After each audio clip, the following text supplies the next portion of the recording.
जयंती के अवसर पर जन अधिकार महारैली का कार्यक्रम है।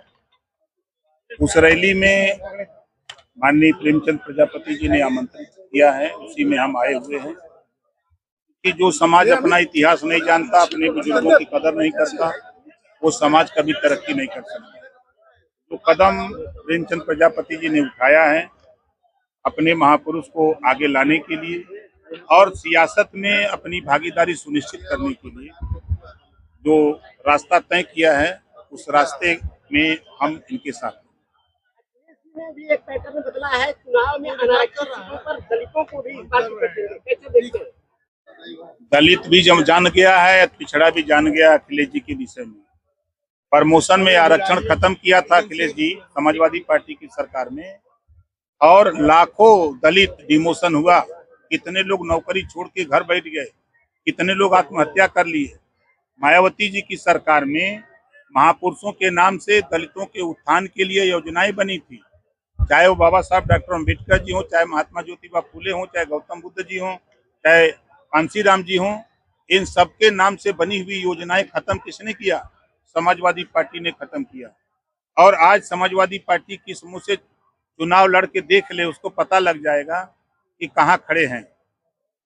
चुनाव का एक बयान आया है कि अब मुस्लिम दरी नहीं बिछाएगा और अखिलेश जी के सामने पैर टांग करके बैठेगा।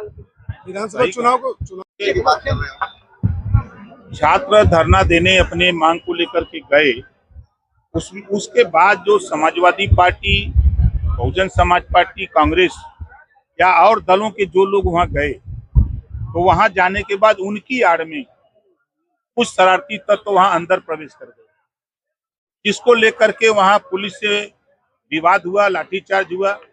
एक भी नेता जो छात्रों के साथ कहता था कि हम छात्रों के साथ हैं, लाठीचार्ज में एक भी नेता खड़ा होकर नहीं कहा कि खबरदार लाठी मत चार्ज करो, या हम सामने है एक भी लाठी कोई खाया हो कोई नेता। तो जो इन लोगों के जाने के बाद ही वहां इस तरह की हरकत हुई है। और छात्र, हम भी छात्र रहे हैं, छात्रों के दर्द को हम भी समझते हैं, ऐसा नहीं है।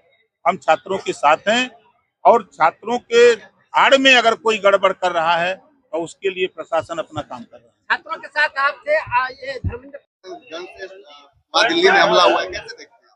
देखिए, सुपुआ तो सुपुआ चलनिया बोले तो जिक्र 72 को छेद, वही कांग्रेस है जो इमरजेंसी लगी थी। आप लोग भी जेल में थे, जो उस समय के पत्रकार लोग थे जेल, जितने नेता थे सब जेल। कहीं कानून था? कानून का राज कायम करने के लिए अगर उपद्रव करेगा तो पुलिस उसके साथ फूल की वर्षा नहीं करेगी। अगर कोई उनके साथ छेड़छाड़ करेगा, कोई उपद्रव करेगा, तो पुलिस भी अपने बचाव के लिए अपना उपाय करेगी। रुके